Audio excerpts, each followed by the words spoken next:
Farmers around the country have now been hit with a 1-2 punch. They are being indirectly affected by the partial government shutdown while they continue to deal with the fallout from the trade war with China.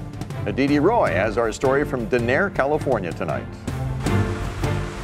It's a busy time at Monte Vista Farming in Stanislaus County, California. Workers are sorting more almonds than usual because the farm grew a bumper crop this year. So we've got this massive volume, and our processing plant and our marketing has been conditioned for so many years on having China as sort of a pressure relief valve on our inventory. But CEO Jonathan Huff says this year, the farm's shipments to China, which usually account for 9% of total exports, have sunk because of the country's 50% tariffs on the nuts.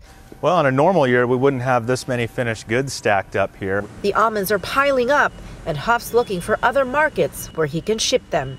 To make matters worse, government aid payments to farmers affected by the tariffs are delayed because of the shutdown.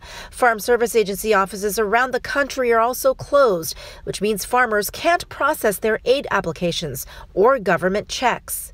Huff says the prices he's getting for almonds has dropped 20%, even though consumer prices are about the same. You know, we've been resilient. We've been able to get through it. Market prices have come back to a certain extent. But we definitely want to see this trade situation resolved in the near future. Across the country, dairy and grain farmers are also struggling with what Huff calls the 1-2 punch of the tariffs and shutdown. One effect, 3 critical USDA crop reports have been delayed because of the shutdown. Those reports show the demand for corn, wheat, and soybeans, and how much crop was produced last year. That data helps traders set prices and farmers make planting decisions. All of this crop still has to be processed, packed, and shipped to some market before 2019 crop. As Huff worries about running out of warehouse space for his excess almonds, he remains hopeful about the future. You know, there's this sort of notion that we're going to endure some short-term pain for long-term gain. As long as that's the direction that we go in, then we're okay. President Trump is scheduled to address farmers at the American Farm Bureau Convention in New Orleans on Monday.